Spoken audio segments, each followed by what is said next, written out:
and the ancestors are looking out for us. God Hayes is exposing them, man. Okay, you see that chair right there? See how big it is? Yeah. Now look at the Pope chair under it. Scroll down, look at the Pope chair under it. Never have it been made so clear. Young TV. Young. We running the game right now.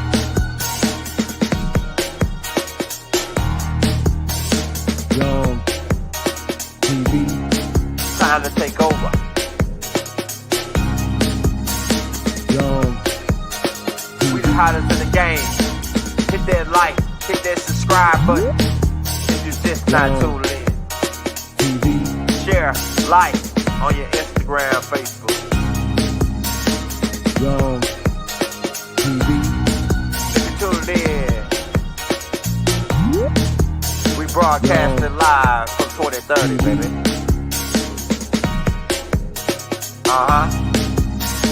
Young TV.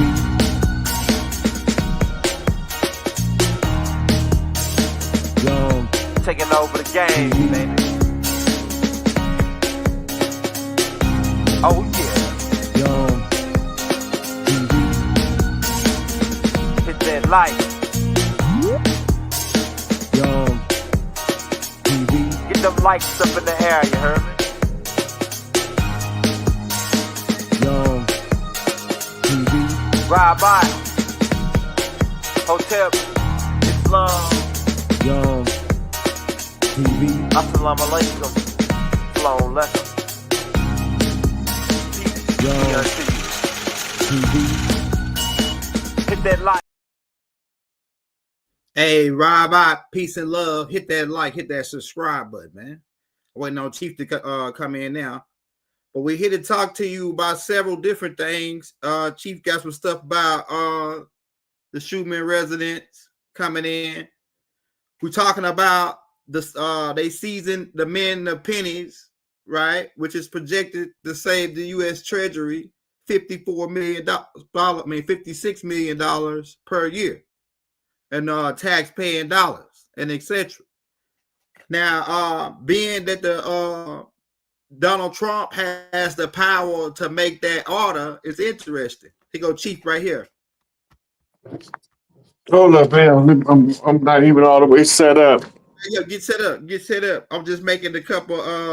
It says that they seasoned to men pennies to projected to save the U.S. Treasury approximately $56 million per year in minerals and manufacturing costs.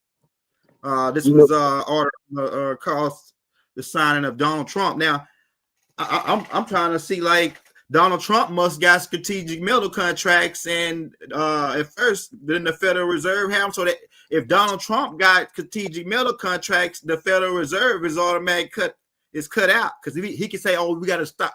I can stop printing this." Then he got more power than the Federal Reserve now. You know what I'm saying? Well, based on the U.S. Treasury got the power now, like you said a while back. It was passed over to the U.S. Treasury. yep. So the reason why they got to stop printing the penny is a code. First off, Go ahead. it's a whole code dealing with the indigenous people. And Lincoln, Emancipation Proclamation, 1863, is all tied to teaching and interacting with tribes. Okay. Right? Did you show them the picture of the penny already? The penny you sent me, right? Yeah. Hold on, I gotta get it loaded up on here. I should have had it loaded. They're gonna try to skip me. Go ahead though. While you doing, I'm gonna get it loaded up. Okay, I'm just trying to straighten my camera. All right. The Federal Reserve was closed back in 2017, and they haven't been printing notes, paper notes, that is. In the medium, they had what they call pre-printed notes, right? Because they was running around the clock printing business. Mm-hmm. The Federal Reserve was printing this fiat, and when Trump took office the first time, he shut the Federal Reserve down, but they still got trillions of dollars in circulation around the world, Mm-hmm. right? So the currency is pretty much defunct. Do you know what that means? Defunct. Meaning discontinued. Yeah, Same thing, right? discontinued and outdated. They use the penny because it's the first denomination in U.S. currency. Okay. So we talking alpha to omega on the flip, right? We could go into the penny, but that's a whole separate class than what I really wanted to focus on. But the penny, when you go through the which one was which printed coin is the oldest, it's going to either be the nickel or the penny. Right. Then it's going to go into what date did the first one go into print. All these are just clues for people who want to do the follow up and track down the meaning of why they telling us that this penny is going to be the last penny. Right. And when they telling us this, they telling us a location, a geographical location where the penny was last printed. Then it gives you a chronological date based on the time construct of the Gregorian calendar that we're using in this particular period, right? So you got calendars all over the world. You got a Hindu calendar that's like thousands of years older than the Gregorian or the Julian calendar, which is a whole nother class and show that we could do just on understanding how they manipulate times by changing calendars, right? So you look up the Judaic calendar, which is the Jewish calendar, Judaic calendar. You got your Hebrew calendar, which is similar to the Jewish calendar but different. You have your Kemetic calendar that's counting your months and years by Egyptian terminologies and cosmological concepts. Then you have your Hindu calendar, which is one of the oldest uninterrupted timelines that we've been functioning on, right? So when we look here, it say the last cent for circulation struck. That's past tense, right? Okay. Future tense and present tense to struck is strike. Right. We'll come back to that. So you put a pin in the struck or the strike. Then you got Philadelphia, city of brotherly love. But that's not what Philadelphia actually means. See, you got to look at it. The phila or phyla, it comes from the root word philo. Philo means love. Delphia, which comes from the root word Delphi, right? And Delphi is an oracle. Oh, you could just put them in the refrigerator up there. Appreciate you, nephew. So the Delphi is the priestesses. Beyond. Right? The Delphi oracles were priestesses of what we call the Gorgon orders. Most people don't know that the Gorgon is a priesthood of women. They call them dragon priestesses, is the name that's most significant to current events and what we're experiencing with the women reclaiming their power. Right? Then you have the date, November the 12th, 2025. That's 11/12/25, right? The 11 and 12 makes 23. And 2 and 3 is 5, which means to change or to turn around something. The 2025 equals up to 9. 9 is the mirror of 6, as above, so below, the law of correspondence, which takes us back to the imagery in the penny. Now, me and B-Dale was going over this, and B-Dale asked me a question, and it sparked me to do what we call the flipping it out. Mm-hmm. I'm a read y'all what I typed to B-Dale about the penny.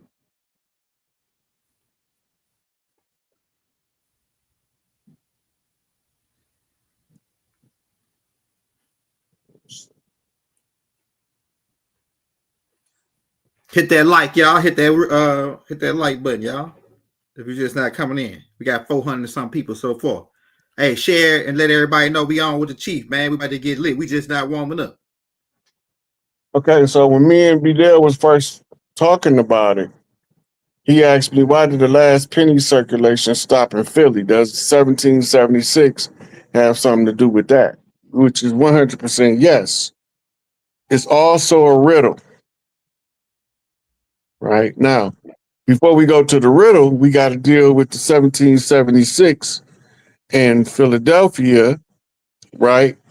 Mm-hmm. Which is where the Constitution was drafted at. Right. This is where the Philadelphia was where the head of state, the seat for the head of state was where what we call Congress Hall. Mm-hmm. We called it Congress Hall because to us, the Congress was a meeting of the mayors, which was town mothers from across the land to come and to sit with the grand matriarch, whose symbol is represented by the elephant, which gives you your Republican Party. Mm-hmm. Mm-hmm. Right. And the Congress of mayors, look up a mayor. Mayor's a female horse. The mayor was the town mother. Okay, so the mayor, the Congress of Mayors is when all of the mayors congregate in order to solve social problems that afflict the people on the land. It might be a problem that arose in the territory we call today Florida, but it might not have arose in Alaska yet. Mm-hmm. And it might not have arose in Arizona yet. And it might not have arisen in Maine. But when the mayors get together, the mayors from Florida is telling the rest of them, this is what we're dealing with on the social crisis area. Y'all haven't seen it yet, but we telling y'all that it's coming. This is how you stay ahead of stuff like pandemics, crisis of like a narcotics crisis, like crack epidemics, Right. heroin epidemics, crystal meth epidemics, fen epidemic, fentanyl. They forgot about fen, which was fentanyl mixed with a weight loss drug, right? So all these different things is converging on the usurping of the sacerdotal seat in Philadelphia, which takes us to, I think, 1861 or 71 is when they wrote the secondary constitution with the now consecrated blood of Crispus Attucks. Mm-hmm. 71. Right? So once they write the second constitution in his blood, that ties us to what's called a blood oath contract. Mm-hmm. The blood oath contract was developed as Babylonian money magic, blood magic, cross ritual magic. Mm-hmm.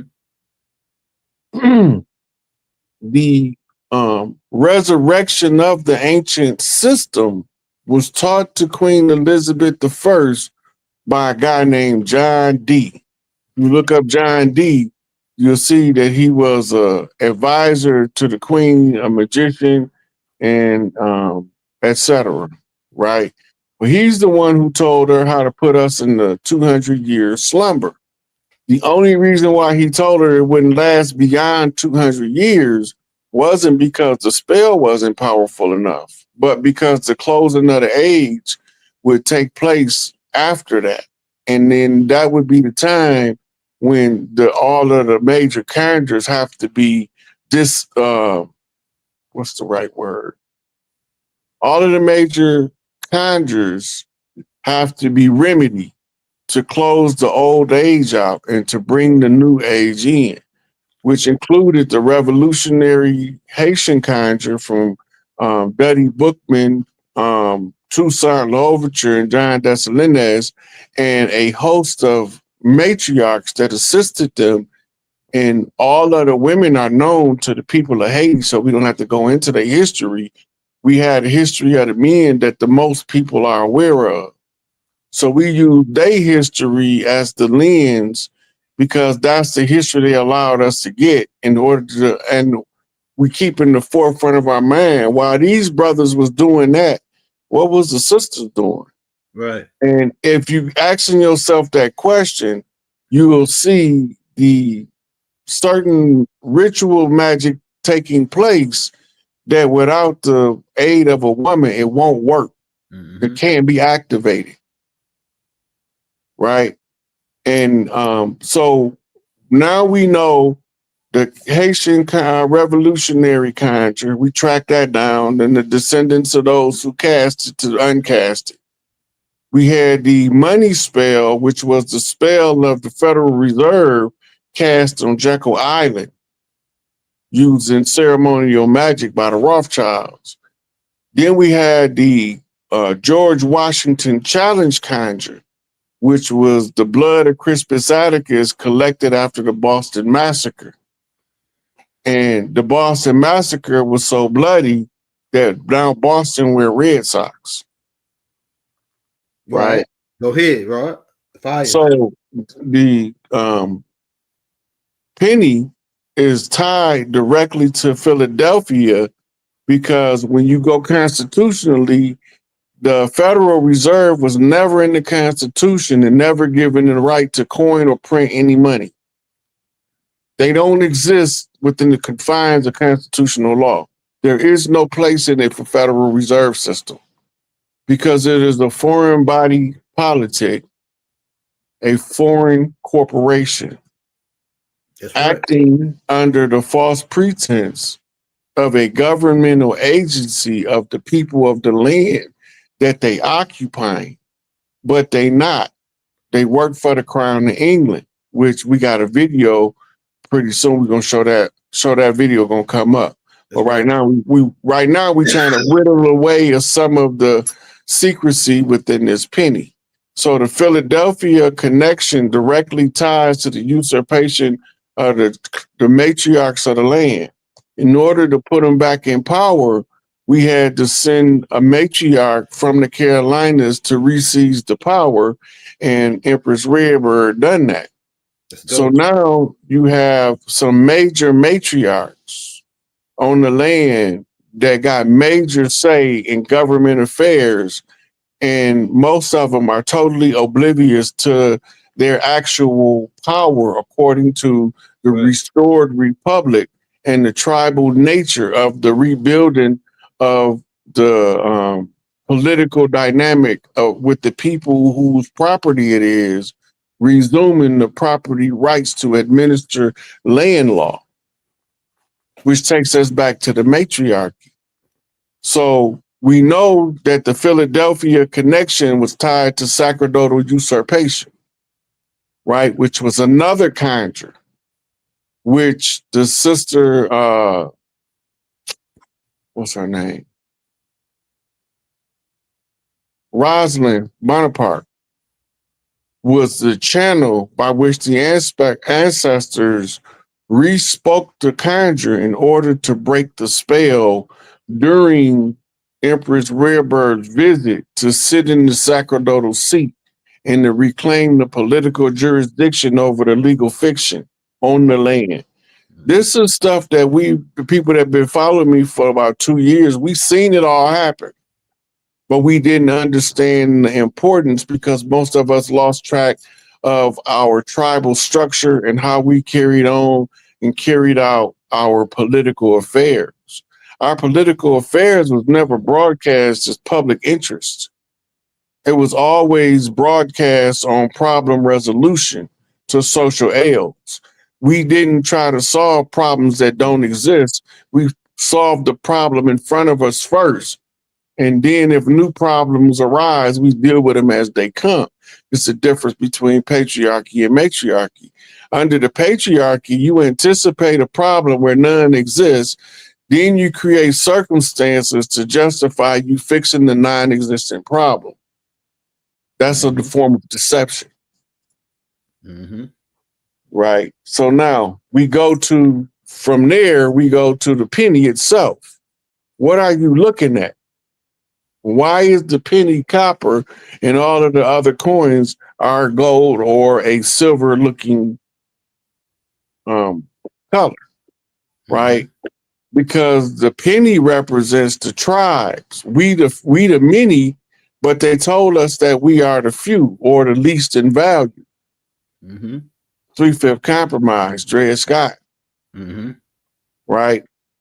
Now, the 3/5 compromise is only valid until you become 5/5 realized. That's a whole nother topic. We're not gonna go into that. But now we go into the code flip of the penny. We flipping coins now, right? The coin is the penny, and the penny is carrying the code on its face, right? So when you look at the direction George or Abraham Lincoln is looking in, which that don't even look like the Abraham Lincoln, his beard got mighty short. But if you look at the direction he's looking in, all the other pennies, I think, face the opposite direction until like recently. But the code for the penny to tell about the tribes, is to talk about the tribes. So when I tell B-Dale, it's also a riddle. A penny is one who pens. One who writes something is a penny, as in pen pal. A copper-colored writer. Why did you say a copper-colored writer? Because the penny is copper-colored. The same description given to the tribes, right? A Lincoln cent is a writer Lincoln sent. You get it? Abraham Lincoln sent out a writer. That's right. A writer of independence, comparative analysis, as in Declaration of Independence, but different. Like a proclamation of emancipation. Go ahead. Talk because Abraham Lincoln didn't write that speech. His speechwriter wrote that speech. You got to remember, no president wrote their own speeches. They all have speechwriters. It's but different, like a proclamation emancipation flips. This is what you call a penny flip, a coin flip. Go ahead. Liberty behind Lincoln's head. You see liberty on the penny? Right. All right. But really what was behind his head was a shooter named Booth. Right? So liberty represents a shooter named Booth.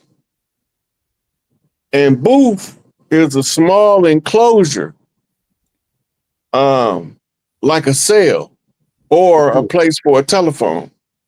Go ahead. A cell to a cent, what a dollar is to a body, a comparative analysis. We're talking about making up the body of the tribe, each member representing a penny, right? A trade of people for money, a systemic slave trade, is weaved into the government fabric, as in the fabric for a flag, like Old Glory, flips Glory, Glory, a gospel song, to a Sunday service, a choir sings behind the preacher, like a shooter shoots behind Lincoln. A headshot on a 1 cent is a profile picture, right? That's called a profile. The side view is the profile. And in Philly, where we last printed before the move to Fed from Treasury, is a story being decoded. So it's telling you about the transfer back of the wealth and political status of the tribes as of November the 12th. Fire. Right? So now we understand why the last 1 cent for circulation, that's to move something around, was struck, shot, poked, stabbed, whatever in Philadelphia. Right? The 11-12 is a sequence of order. 11-12, 1 follows 2. I mean, 1 is followed by 2. Right? So the 11 is 2, but the 1 and the 2 is 3. Right? So the 22 means raise, and the 3 means flip a 2-bar cane. A 2-bar cane meaning you got a straight bump, a left bump, and a right bump. And the straight bump always bump back straight to center. When you think about the center, you think Lincoln Center, which takes us to modern sports. So it's connected on a web of information to flip the code out, right? So even though the last cent for circulation is being struck in Philadelphia, it's also telling us that the tribes that was last struck in Philadelphia returning as the original ones, the copper color. I hope I ain't lose nobody with all that, because there was a bunch of connected dots. Man, you dropped some heavy shit. I caught some stuff though in there. What you said, like the last red cent, meaning you remember Donald Trump said he cutting the parasites off right from collecting the money. So they say last red cent. They received their last red cent on November 12, 20, whatever they're gonna get out there. There ain't nothing else. You know what I'm saying? That's how I take it. Yeah. The last cent you received, last red cent you received from Big Mama. Right on that. Now remember, we used to have co-ops of banks that was all built on pennies. Right. Go ahead, bro. This was our family banks that we was building. Benjamin Franklin is credited with saying, "A penny saved is a penny earned." Right? So if you're able to save it, that means it's there on reposit or deposit until you have to withdraw it in order to recirculate it. So this is all about the banking system, which is going to come back up. So the first one I want to go to next is the November the 7th. The earth was crowned with a green aura. You see that picture, El? You want to go to the picture, Ron? Mm-hmm. Oh, you want to go to the picture? Okay, you want to go to the picture first? All right, I'm going to show the picture first. Then I got the videos, too, to go with it. We're going to come back to that. Right, so here we go. All right, I got you. Hey, another thing, Ron, quick question. So, so what about the people? I know a whole bunch of old folks, they got like, man, they might have 1 million pennies. Like, I ain't even exaggerating, in like jugs and stuff, like in their garage and they attic. So that don't mean that the penny, they taking all pennies out of circulation completely. They stop printing them, right? Well, yeah, the old currency, the banks have to collapse to switch the currency over. You can't switch the currency over and the old bank is still functional and operational. You have to kill off the old banking system. I don't think either one of those is the right one. Okay, that's the penny one we already seen. One of them, I got another one too. It's another one, but that's not the one. This is the one I wanted. I wanted to go to this one next. It's another picture. Let's see if make sure I don't know where it is. Right here. It's right here. Now you got it. Yep, I got it. It's right here. I'm gonna pull it up. Oh, I forgot to slide it to right there.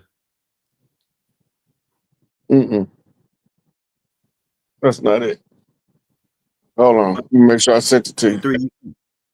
Okay, hold on. Let me try to get it. That's the fourth picture I wanted to show.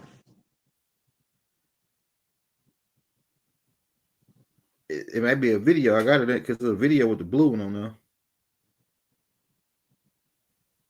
Make sure there's no video because I got It's not. It's not a video.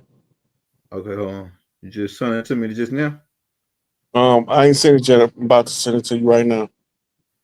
All right.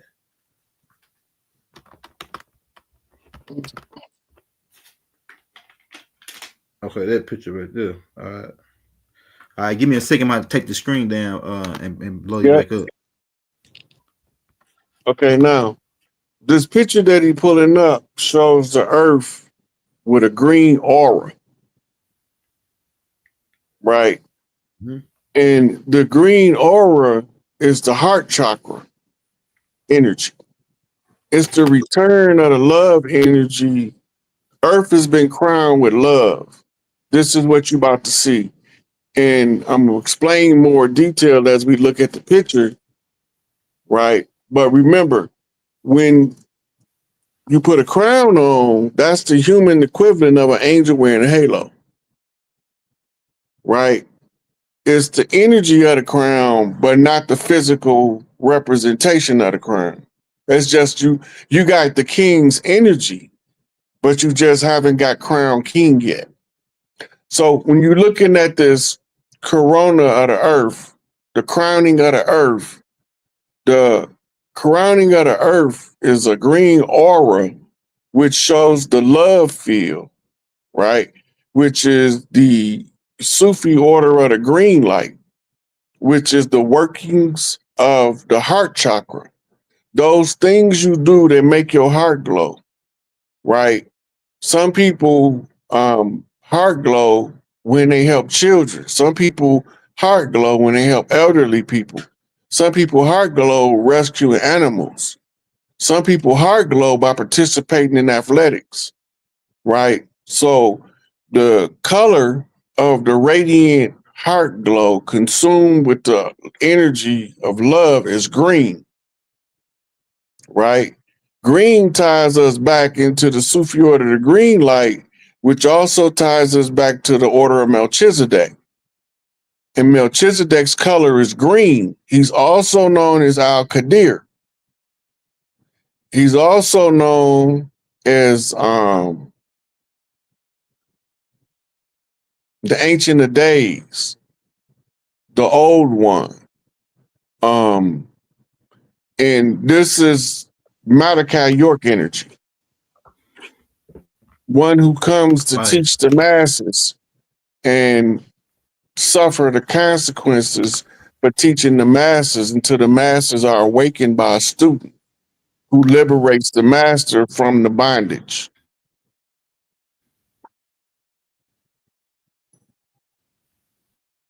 You got it now, El. All you gotta do is blow that sucker up and we ready. Okay, now blow it up bigger. you say, no, that's good enough right there. Let me get back. That's where we can see the words. Y'all want to see the word? Right there. There you go. Okay, now notice it say Aurora Alert. Mm-hmm. Auroras, why would they need to alert us about an aurora? Mm-hmm. Because the auroras is just showing the Earth's frequency as it fluctuates through the light spectrum, right? It says November the 7th, 2025. The lights could shine tonight across 22 U.S. states and Canada. Now, the energy that's triggering this, which takes us to the next picture, L, is a solar flare. Not that one. Okay. Right there we go. This one. Yeah. If you read what this one say, it's a powerful G4 magnetic storm hits Earth, creating brilliant auroras and subtle energy effects felt by humans and animals alike. Mm-hmm. Right now, you notice that the green color has a red crescent. Mm-hmm. Scroll up toward the top of the picture so I want to get the good picture up. Okay, now. Represent the feminine energy. Yeah, the crescent is also the symbol for the moon, but this is not the symbol for the moon. It's not a crescent. This is Taurus. Go ahead. This go back to the live I did with Brother Orisha Stone and Sister Myra Moss, where she's explaining the importance of the Taurus Scorpio connection in the era or the time frame. The green circle is the representation of the Earth's heart chakra energy, and the red crescent is the Taurus smashing the Earth with his horns. Right? Mm-hmm. So the reason Taurus is smashing the Earth with his horns is rolling the ball with his head. Corona, crown. The Earth representing the head. Two heads, but you have a bullfight, right? Between two bulls or two massive objects. So it's causing the energy to shift. Now, you notice they said that this can be felt. This is why you had an alert on the aurora, because this is shifting your love energy, right? Which brings back the sweet waters, which looks like angels in flight. Next one, Elder. This one. This is a light refraction off the auroras as the energy shifts over, and it looked like a giant angel in the sky. But it's really a light pattern that a lot of your imagery for angels was derived from. Because a lot of the Delphi, here we go back to Philadelphia, priestesses could read the signatures of this energy. This just so happened, you see, it's like a pink, baby blue, purplish color, right? Yeah. This is Phoenix. This is the Kepha rising becoming the solar disk in the sky at noon, I-10, the known God. So the priestesses would read this energy and tell you what was about to happen on Earth based on the concentration in certain geographical areas of people and the aura over the city that these people generate. Most of us don't know that every city has its own frequency. And when you come over the hills right before the light of the city break, you can see the aura pierced in the darkness above the city right before you go over the hill and see the city. Hey, quick question right there that you say that, Raw. You just made something pop in my head. Now, would that make a difference? Why everybody got like a different swag or slang type of conversation? Like if you go to New York, they say, yo, B, what up, son? Yo, they talk out like a certain way they talk. Atlanta, especially Atlanta, New York stands out. Chicago, New Orleans, especially with their Creole accent. And then Cali, they talk a little, got their own kind of talk. So would that frequency play a difference? Go ahead. So those are called geographical differences in the common language. Okay. But when you look to New York lingo, Clarence 13X, Father God Allah Puddin', his fingerprints, he is the most influential leader over the linguistics coming out of New York. Most of what we are hearing that you're talking about is New York lingo or slang is 5% slang, not New York. I can see that. Right? New York slang takes you back to what we call jive talk. Go ahead. Right? Jive talk was what Malcolm and them was talking when they was beating each other in the after hours joints. They was jive talking. That's right. Go ahead. Jive talking sprang out of the 20s. It's another version of hip hop. Go ahead. But the 5% Nation rewrote the linguistics of the 5 boroughs single-handedly in under 50 years. It normally take about 100. So the whole influential 5% imprint on New York culture allowed the chiefs to be able to get codes out into the public without the enemy knowing what the code means. Just like we're now, all this stuff we going over is called cracking the codes. They put it in the public domain. It's our responsibility to locate it, and the ones of us that's out front is to show it to the tribes and let them make their decision whether we delirious or not. Right? Okay, now what's the next one? We have a video, of the green auroras.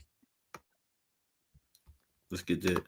So now you can see from the ground what that green halo over the earth looked like. All right, let's get it. I'll play that first one. DVR, so you never, ever, ever miss an episode of Hannity. Please stay with the Fox News Channel for. Yeah, that was beautiful right there. Somebody just put in the comments, Phase 1 just dropped the album called Float right when this class started.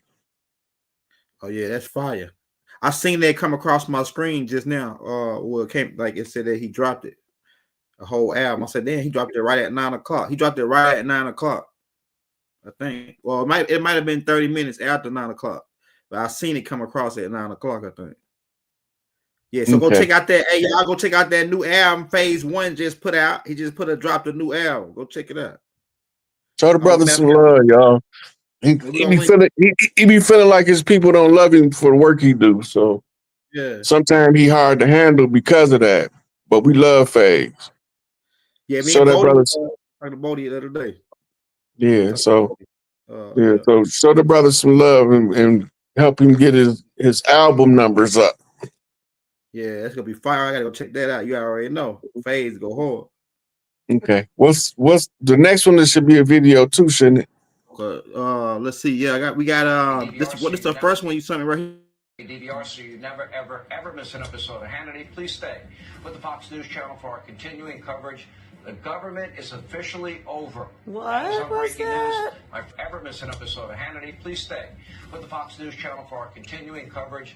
The government is officially over. I thought that's what you said. News. My friend and colleague Trace Gallagher takes things from here. Trace. Hey, this is breaking news. This is Ron Anthony. This is huge. So many people are going to be stop that on this. So the first one was that breaking news that the government was shut down. Right. Okay. Now that was Hannity. He's a news correspondent, and that was not a Freudian slip, contrary to popular opinion, because he announced it right when they gave a 30-day extension to the government. Right. But we already know that the transition was taking place because we looking at the stellar signs we just got done going over, and we got some more to come up. Right. So he just told you that the government is finally done. He's talking about the legal fiction that was masquerading as our government that had us all in wage slavery under the 14th Amendment. Remember, the 14th Amendment doesn't stop you from being a slave. It just reassigned the conditions by which you can be enslaved. Right? So that's why it say no person shall be forced into involuntary servitude, right? Or labor unless duly convicted of a felony. Now we got private prisons that's contracts that the government got a guarantee to fill a certain percentage of beds in their facilities, or the government has to pay these private individual contractors a fine or a fee to offset their losses. Right. So how do the government know how many criminals they're going to be able to provide to these private prisons? Mm-hmm. because they making it up as they go. Mm-hmm. If they know how many prisoners they need, they know how many people need to get convicted of a crime in order for the 14th Amendment conviction of a felony to take away your civil rights. Now, you got rights that's higher than civil rights, and you got rights that's higher than legal rights. These are called inalienable rights, Mm-hmm. right? When they say inalienable, you notice that alien is the root, meaning foreign. Anything foreign is considered alien. Right. So an inalienable right is a right that a foreigner can't take from you if you from the land. Right. Right? Those are inalienable. The alien is not able to levy the lien when you understand your true status. You cannot correct your status of fraud by going into a fraudulent system, arguing against the fraud that the system know they perpetrate. If the system was unaware of their fraud, when you bring it to them, they would gladly offer you remedy and compensation. So, We know that they are intentionally doing it because when they get caught, they don't want to give a remedy or compensation. yeah. Right? So territorial rights override admiralty and maritime rights on the land. This is why your so-called sovereign citizens used to refer to themselves as the free man walking the land. Right? But if they not from the land, they not free men walking the land. Right. They aliens walking on foreign soil. Right. It's not sacred territory or sacred land to them. But to us, everywhere we step is sacred land because our ancestors' blood is all over this land. Our ancestral burial grounds are all over this land. Right. And the law of proximity says that the proximity between two temple spaces determines the proximity of the sacred holy ground. And that's why we got holy sites all over the land, from the lower tip of South America all the way to the North Pole in Canada. Because we was marking the land for future generations to be able to use these markers to verify their birthright to the land so they don't have to rely on the written record of the false accusers. Hey, Rod, when I was reading the Galactic Law constitutions, it had a law in there that said if they couldn't destroy spiritual sites. It don't matter. It don't matter if what the opposite people that's colonizing them, right? If the people, the native people, believe that to be spiritual sites, they cannot touch those sites. That's against Galactic Law. So they came over here and put bulldozing all our mounds, all this, so that they broke Galactic Law. They broke Galactic Law by creating the great debauchery to begin with. Go ahead. They are the ones who came with the false accusations and the cat's paws to cover up their dirt. That wasn't us. Mm-hmm. Right? That was the invaders, the interlopers, the usurpers. Mm-hmm. The imposters, the ones that look like us that ain't us, that want us to surrender our birthright to this land so they can tell us that we from somewhere else and expect us to believe it, the George Washington challenge. That's right. Straight up. Straight up. Next question or next clip. This is breaking news. This is Ron Anthony. This is huge. So many people are going to be arrested on this executive order. Governments, politicians, healthcare systems, police, judges, courts, lawyers, big pharma, big tech, mainstream media, banking cartel, teachers, doctors, nurses, a never-ending list. They're all a part of the cartel. Listen to this very carefully. Think about that there can be up to 99 people and or corporation in each indictment. So I'm going to play you something of this international lawyer, and he's going to explain to you. And I'm letting you know because there's a lot of people that come on my page that may not even have seen this, but if you have, you're just going to get more about it. Now, this is what it's saying here. Corporations, each indictment, all be prosecuted as one cartel under various charges such as RICO or treason. Gitmo is an international court as well as a military UCMJ court. When you hear someone say you can't have a civilian trial under the UCMJ, know that they do not know what they're talking about. Think of all the cartels Trump talks about. Think about the cartels that attempts to prosecute Trump in his first term. Think about the cartels engaged in J6. Think about the media. Think about how big this is. So I'm just giving you the information. It's up to you to go ahead and check it out. But this is just breaking news. Now this is coming from Quantum X Now Phototherapy. Now this is what they're saying here. Then I'm going to play this for you. All entities have been forewarned numerous times by SCOTUS, June 24th, Chevron, that's the Chevron deficit. Warrant via international court, November 24th. So basically they were told that they had to shut it down and nobody listened. So now it's getting real serious right now. And we need to know what's going on as American people. Now, let me see, it says at least a handful of times by our International Postmaster General, A.G. Bondi, when she fired the first warning shots over the bow of the American bar. Treasonous foreign companies against the Republic. Now we are in the Republic, and the Republic is standing. So what you're about to see, and everything has been taken down so that the Republic can stand. And the Republic will stand regardless because it's time. It's time that everything is given back to you and I, the people, the Americans. Many of us know the saying, love thy neighbor.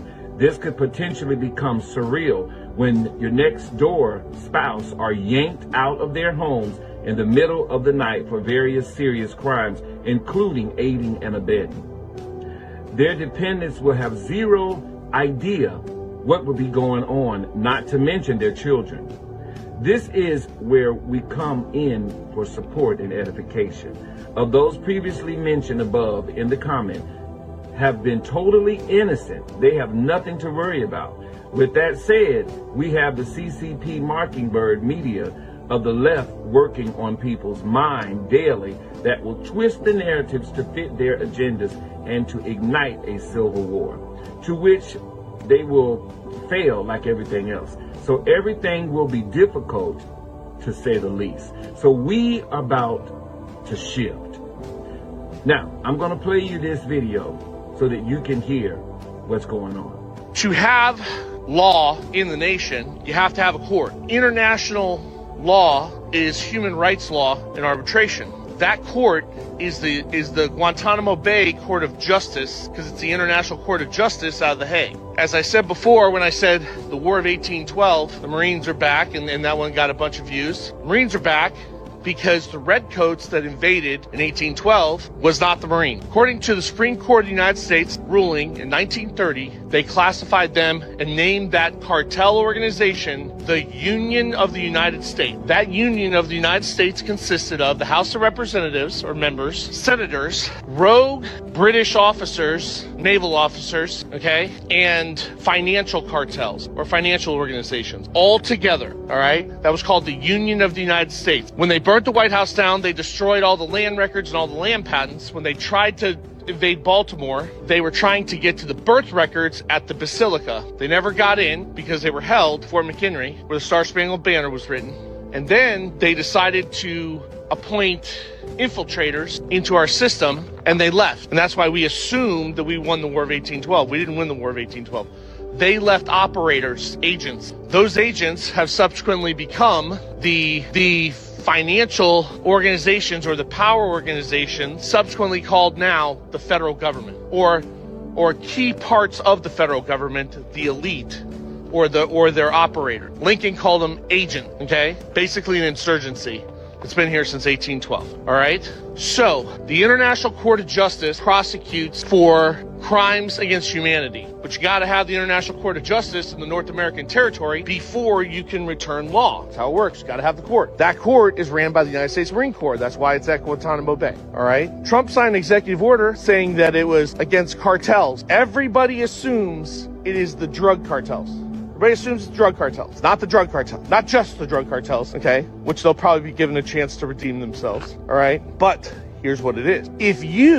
If someone blows the whistle or exercises their rights and you put together, let's say 19 people in an organization, when one of the workmen inside that organization blew the whistle on you and you tortured them and you violated all their rights and you ignored them and you did whatever you wanted, you, as an organization, all 19 people, right here, will be classified as an individual organized cartel that is operating outside of treaties and the International Court of Human Rights and the Geneva Convention. If you did it to somebody who is disabled, that is a crime against the human species. Your organization, your 19 people, because there's 19 people that probably should watch this, that are all together as that organized crime cartel inside as public officers and agents inside the government or inside the public organization, that's the cartel. And all 19 will be prosecuted as one individual. And all 19 or their affiliated will be treated all the same under the International Court of Justice and Justice in Guantanamo Bay. And they're going to need veteran prosecutors or International Bar Association members. And if it was reported to you and you were law enforcement and you ignored it and tried to investigate the individual that reported it, or because it came to your notice and you did nothing as law enforcement, you are part of that organized cartel because your job is fraud, waste, and abuse, and you failed to do that. So you're now a member. That's how it works. So by having the power to issue declaratory judgments as one group of people, more than one, as a organized operation, syndicate, cartel, every person who participates in gang piles on an individual to destroy their defame them, destroy them, publicly humiliate them, you are part of a cartel. So if like you have an ex-wife who wants to steal everything and then they get with their attorneys who want to help them and they destroy you and then they collude with the judge and the court officers and all of them, that is a syndicated, a joined individual cartel that will all be treated the same. That's why you have a court of justice. That's what that actually means. And people are going to be prosecuted all over the place. It's not just a politician. There are many cartels. There are numerous cartels. And when they join to each other to destroy someone's reputation or steal everything, that's a cartel. And they get judges involved or they get law enforcement involved or the law enforcement refuses to do a proper investigation on fraud, waste, and abuse, they're now a member. And they will all be treated as one individual. And they will have to present their representative for all of them as one united. Hey, that was Okay, so fire right there. He said, go ahead, right? so you see they going into the setup of how they're gonna roll out the arrests and the treasonous people. But you notice in the people that the brother was naming, he named police, judges, lawyers, doctors, teachers. Yep. Right now, there's a system to how they determine which ones is with the cabals or the what they call them cartel. Yeah, they all got allegiances to secret societies that's over certain stuff, and the ones that's working with the nefarious beings that's coming to usurp us are known to the government officials, and they dirt is known too, right? So don't be surprised. But we gotta have a sidebar right quick. go ahead. If you don't mind, Elder. So Go ahead, it's a sidebar. sister named Kaya in the comments. Let's see what And you got. she keep mentioning about me talking about the Gullah Wars, or we call them Gullah Wars, and the colonizer called them Seminole Wars. So we're gonna go through a little history real quick. When the Spanish came, we weren't called Seminoles. Seminole is a two-part word. Semi, which is a Latin meaning half, and nole. Nole is an Italian word. It's a suffix and it means nuts. So they was calling us half crazy on the low. When I tell you that we called it the Gullah Wars, it's so that when you're reading the history by how it's written, you know who wrote that aspect or viewpoint. When the tribes wrote it, they called it Gullah Wars. When the colonizers wrote it, they called them Seminole Wars. The Seminole became Seminole to the Muskogee. Seminole, which means wild or runaway or people that live off the land, right, is a reference, a Latin reference. Remember, Italian is a Latin language. So it's not a far reach for Latin and Italian to be used in the confusion process. And so the person that I'm talking about being offended don't understand who's telling the story, and you can tell it by what's being referred to, how we refer to it. We were calling ourselves Gullah long before the colonizer got here. You had Gullah Geechee people, you had Getty Geechee people, and you had Getty Geechee people. All of them was in relation to their family bloodline in their location to the Ogeechee River, which is the Carolinas, where we was called the war from. We wasn't called the war from the Seminole Big Mama or the Big Mama in Florida. We was called the war to defend the land by the Big Mama out of the Gullah Geechee community is how we got to be called Gullah Wars in the first place. I'm not speaking presumptuously on behalf of a tribe that named themselves. I'm speaking about the tribe that people renamed for us. We didn't pick the name Seminole, just like we didn't pick the name Moore. Moore is an exonym, Seminole is an exonym, nigger, Negro, colored, black, all those are exonyms of foreigners naming us. So I know exactly what I'm talking about. I'm not being presumptuous when I'm talking about this stuff. And I do have permission from all of the tribes that's seeking to be redeemed and liberated from this bullshit to go on and tell the truth. So, So I got a quick question about this because we got a whole tape on the Gullah Wars, Seminole Wars. I got some couple more things coming out for Native American Week. I'm gonna hit y'all hard on Native American Week. I'm gonna put out about 25 tapes in 1 week about Native Americans. But the Gullahs are the Gullahs Africans, and then they because I think that what the sisters saying, like trying to say the Gullahs are Africans that came over. But then that's not what she said. That's not what she's saying, Elder. She's saying that she wrote it clearly what she's saying in the comments. So anybody who want to know what she's saying, go read the comments. She said that I disconnected the bloodline when I said we don't recognize them as Seminoles, we call them Gullah. Okay. But what she don't know is I didn't disconnect the bloodline. I directly identified when we got usurped and by who did it, by giving you the etymology of the word. Yeah, they said it was a run. They said some definitions of it is a Seminole was runaway, but I know I can show you where these people, the Gullahs and the Seminole, because Seminole really was a whole bunch of different tribes that came together and mixed in. That's where the semi come from. Yeah. Semi coming right. And then remember, the Spanish told the English speaking people that Seminole, which means half crazy or half nuts, literally translate as runaway or wild man. Right? And wild man became the usage that the Muskogee Creek used when they call them Seminole. Right? And we had all different tribes that fell up under that banner when the colonizers was attacking us, where they was referring to as Seminole. Yep. Yeah. Or Seminole or Cimarron. Cimarron is a whole nother word. That's the word that they trying to say that Seminole is a derivative of Cimarron, which means the runaways. Mm-hmm. But the runaways look Mongolian. They didn't look like us. But when you look at imagery, you automatically assume when they say runaway slave, they talking about the nappy head brother. That's not who they talking about.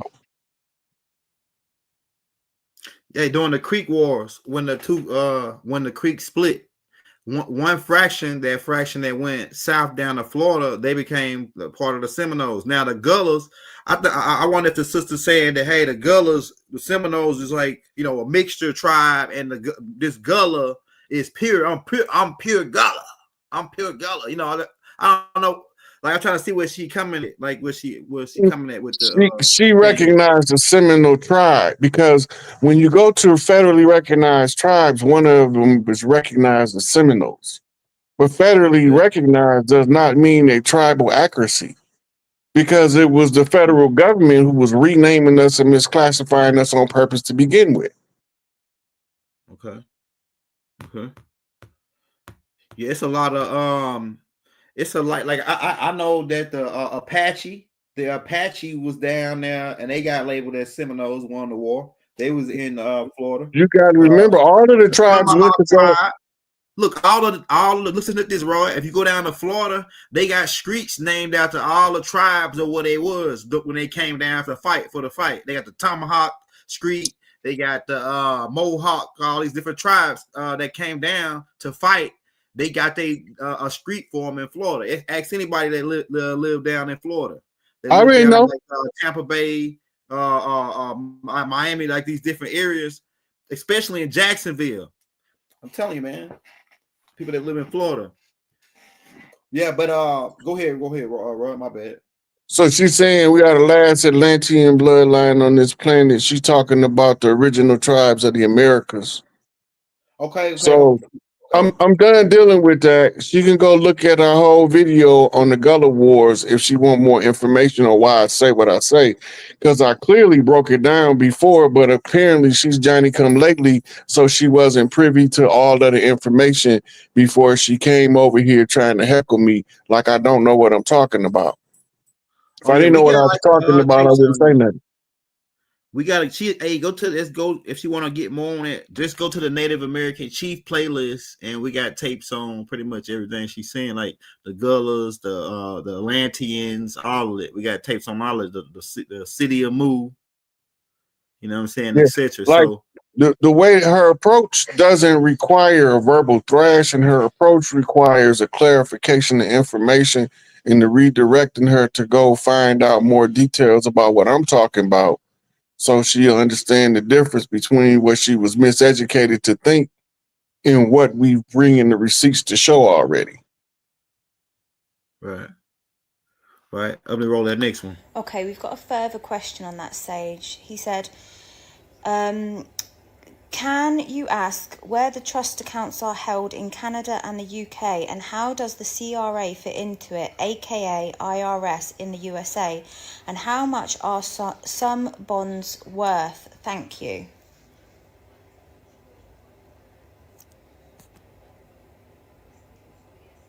Good. He's asking the right kind of questions now. Let's go in. Where are the trust accounts held? In Canada and the UK, the trust accounts tied to your legal fiction are managed through different arms of the financial and government systems, but all roads lead back to the central banking system, specifically the Bank of England, UK, and the Bank of Canada, both of which operate under the global central banking cartel coordinated through the BIS, Bank for International Settlements in Basel, Switzerland. That's the central bank of central banks, and where the deeper game is played. In the UK, the birth certificate is linked to the General Register Office, GRO, and behind the scenes, it's ultimately handled via HM Treasury and the Debt Management Office, DMO. Your trust, the corporate fiction, becomes an asset the government borrows against. It is then funneled into the global securities markets. In Canada, the birth certificate is handled through vital statistics, but like in the UK, it's tied into a legal identity framework and registered with StatsCan, linked via your SIN, social insurance number. The Bank of Canada coordinates with the Canada Revenue Agency, CRA, which acts like a collection arm, similar to the IRS in the US, harvesting from the population to service the debt tied to these hidden instruments.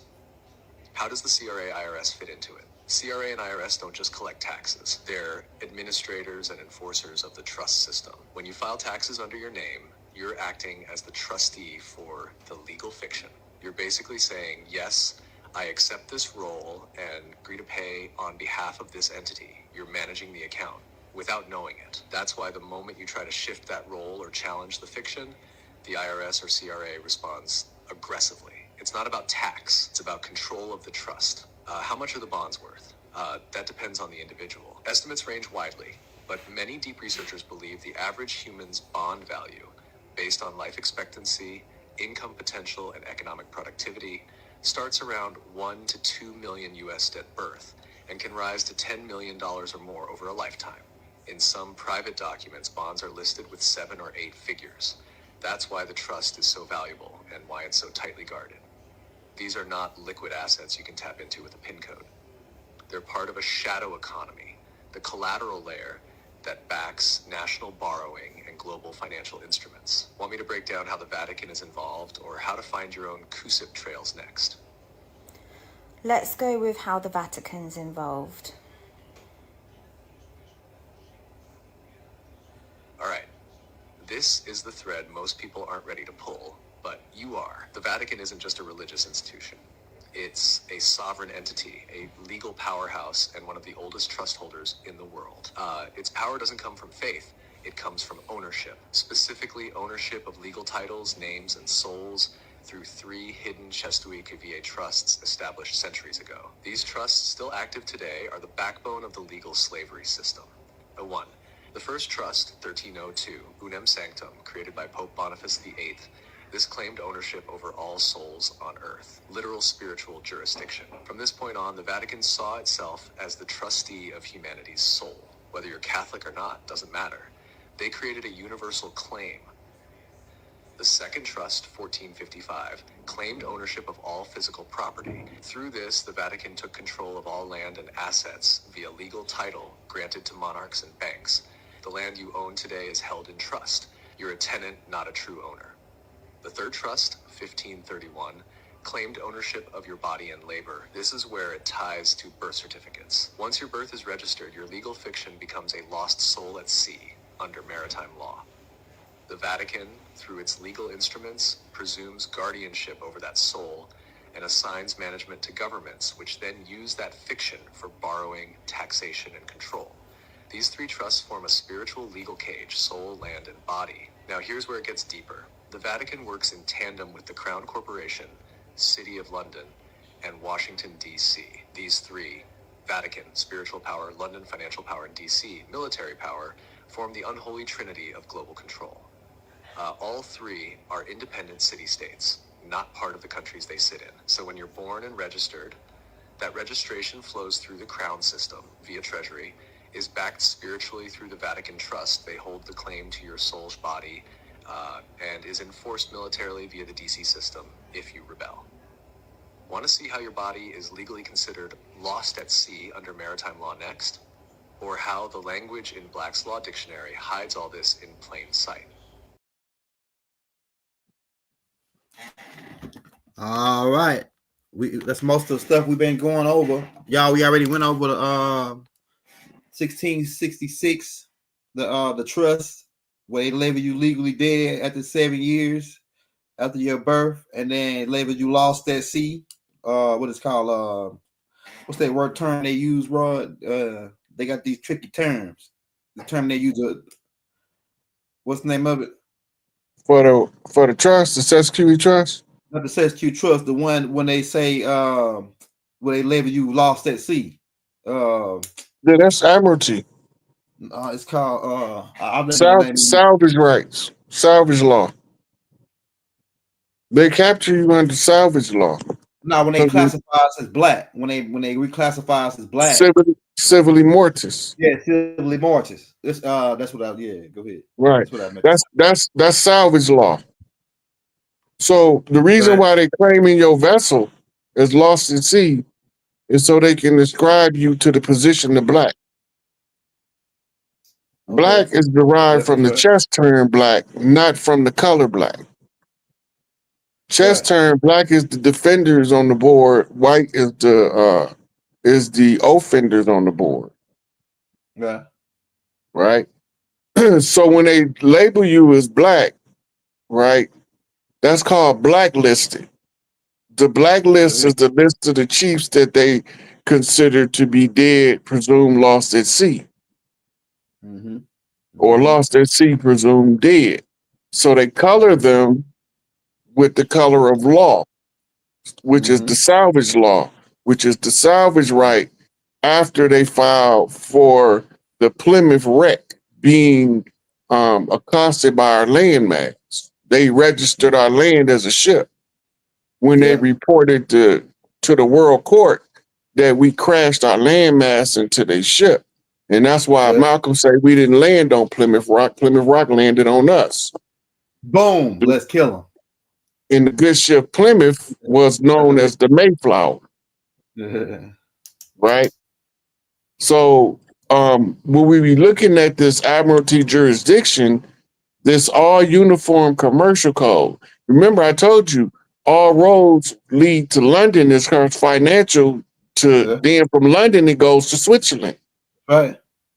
And from Switzerland it ties back into the Vatican. That's right. Right. So we know who's doing it. We know who's behind it. All of the information has been captured to prove beyond a reasonable doubt the treason and the traitors that was trading us in for a new model. Hey, Rod, quick question before I go to the next slide, because I got a couple more slides that go along with that. Because I had found some that go along with what she said. And we went over the trust the last time we was on, and I got it on the video side. And I'm gonna add all the links that tie to this class with all the classes that we already got. Now, my quick question is: I've been studying all the world revolutions. If you watched on the video side, right? Muhammad Gaddafi, I did Muhammad. I did. Several guys, Patrice Lumumba, and I'm starting to see a pattern here, bro. I'm starting to see a pattern, man. It's like, okay, anybody that rise up and want to do something for their own people and free their people from the chains of international debt and perpetuate the international debt from the same guys, seem like if you start, as I start tracing these guys who was after these guys. It traced all the way back to the Bank of England, then to London, then to the 1 by 1 square mile in London, the Banking Square, which is controlled by the Knights of Templar, and then it goes some kind of way, fondled its way into Switzerland. If everybody that I'm about to name, if you trace who was after them, who hated them, who wanted to stop them, it traced back to the same way that Rod just told you, right? But Muhammad, just to start with Muhammad Gaddafi, right? Muammar Gaddafi. They said that he terrorized the people of Libya with free electricity and free healthcare. These guys, these banker guys, he's over there terrorizing the people with free healthcare. Not only that, he's a mad dog. I'm gonna tell you why they said he's a mad dog. He's a mad dog because he gives a percentage of the oil revenues to.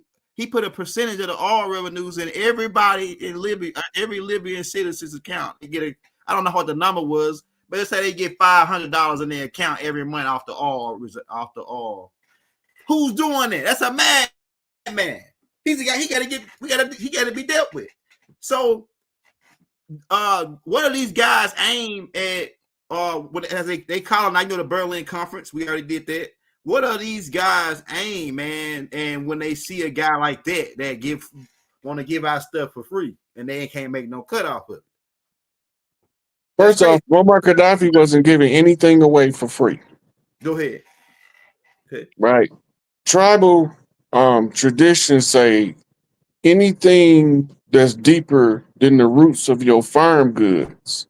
It's the property of the local community first. This was intended for mineral wealth that you have to mine, right? Mineral wealth is all over the world, right? We could do a whole class on showing you third world countries that's producing trillions and trillions of dollars of natural resources, but they people not seeing any residuals from it. Yeah, they broke. They starving, broke. Right. The reason that is because the power wielders that they went in there and colonized, they got a few hands they grease at the top of their system. And they try to always control the puppet that's in charge of their system. So even though you got somebody that look like he's operating with another person's interests, he's not representing your interests.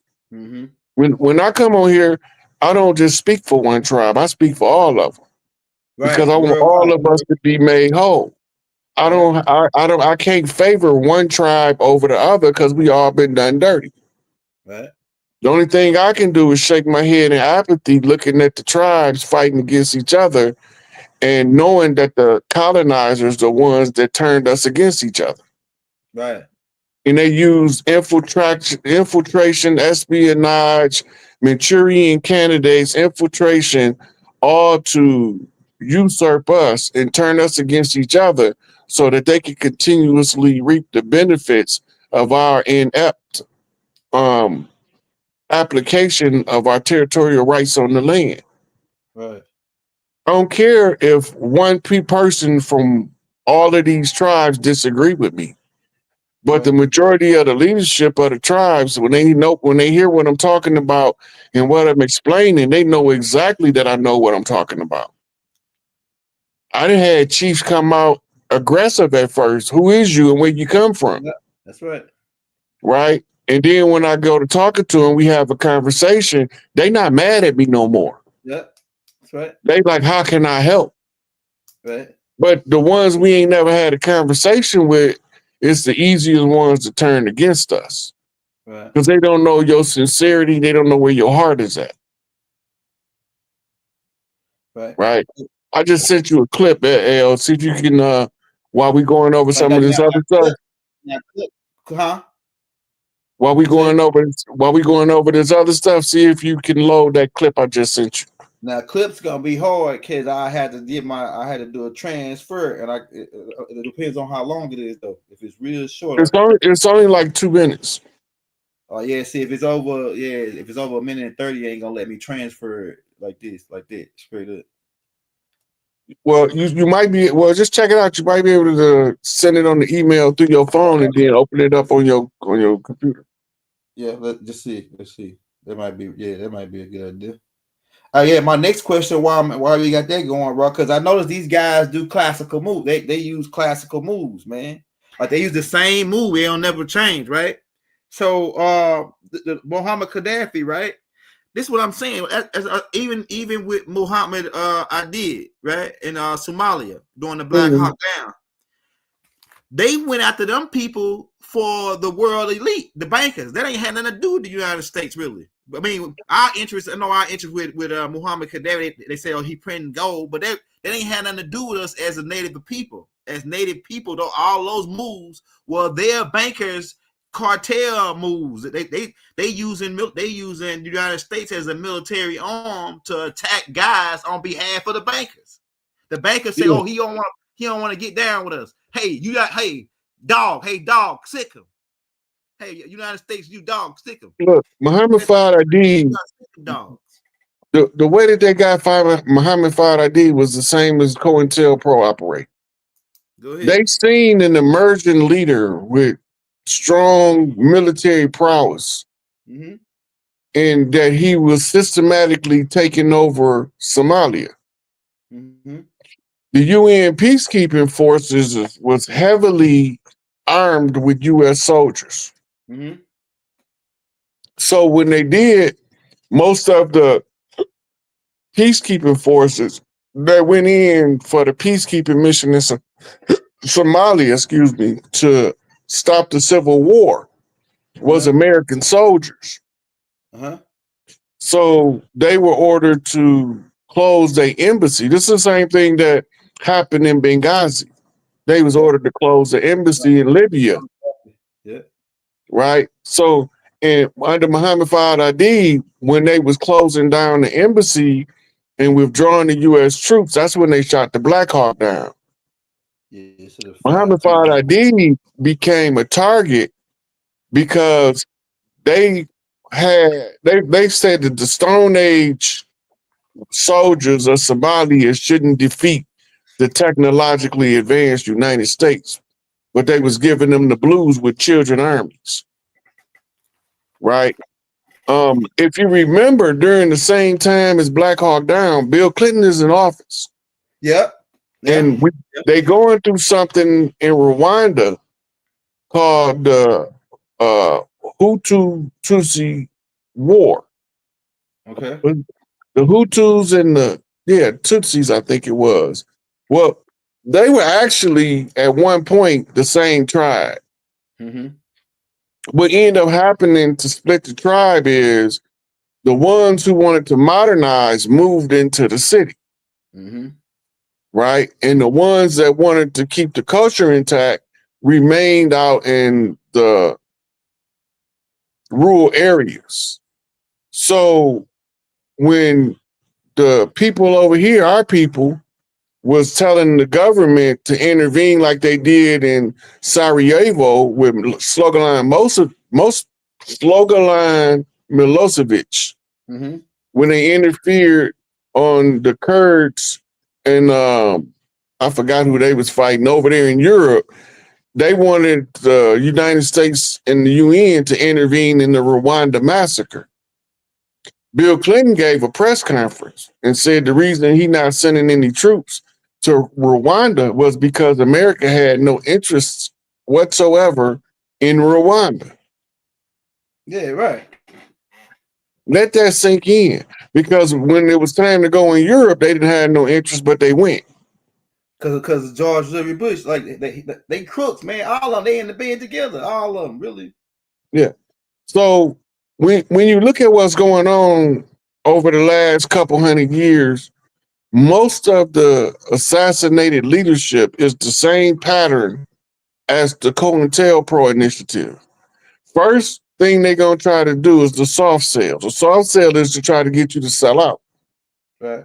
When you won't sell out, then the next phase is to try to turn your people against you. But if your people don't turn against you and you won't sell out, you're a problem. Now they come in with this word called neutralization. We have to neutralize his effect. And he a terrorist. He a terrorist now. And there's no official definition nowhere what a terrorist is. My favorite word, terrorist. Right? Because we gotta remember, the words in the common language is not the same words legally. Right? Yeah. So a terrorist legally has no clear definition. So anybody that they call a terrorist can fit the description. That's right. And I noticed key words as they were painting the propaganda. The CIA was playing the propaganda machine against Muhammad Gaddafi.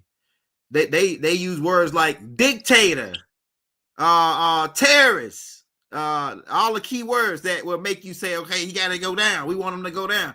Like they use all those key words. It's a propaganda machine. And then the whole time, the people, and then they use his own people. That's the classical move. That's what I was going to ask you.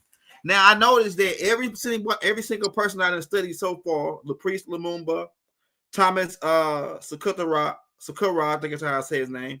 He in the same situation in Burkina Faso with they came after him. He was doing the same thing Muhammad Gaddafi was doing, giving pretty much cutting off the parasites, the internet. The IMF, International Monetary Funds, cutting all them off, and then pretty much bringing all the economical wealth and the product off of that back into the country. So they try to get rid of him, right? And it's another guy that took over now that's actually doing what he's doing. I don't know how. I don't think they're gonna be able to get to him because we're in a new day and time now. But my question is, they used the classical move. Like all these guys, they paid somebody right next to them to take them out. All the guys they was able to get to. Like Muhammad Gaddafi, his own homeboy worked 20 years for the CIA. They sent him back over there to Carter started a coup to get rid of him. Laprice Lumumba, his home, the dude they got rid of him, his right hand man. Even the dude Thomas Sankara in Burkina Faso, his own right hand man got rid of him. I mean, the list goes on. Martin Luther King, Malcolm X. We could go into anybody, even the freedom fighters in America. So it's the same classical Judas. I call it the Judas effect. What are your take on it? Because Caesar and Brutus, Jesus and Judas. We can get into it. I call it the Judas effect. What is your take on the dude right next to you? Is the dude that always take you down? Dude that grew up with you. Well, if you go back to The Godfather, they always use somebody close to you when it's time to whack you. Right. They can't whack you with a dude you don't trust, because you're going to be suspicious of him. Right. Why this motherfucker trying to sit behind me in the car? Right. Right. But if it's somebody you've been through the trenches with, and you more likely to let them sit behind you in the car. Me, I'm not sitting in the front seat with a bunch of motherfuckers I don't know behind me. Ain't nobody sitting behind me. So the whole thing about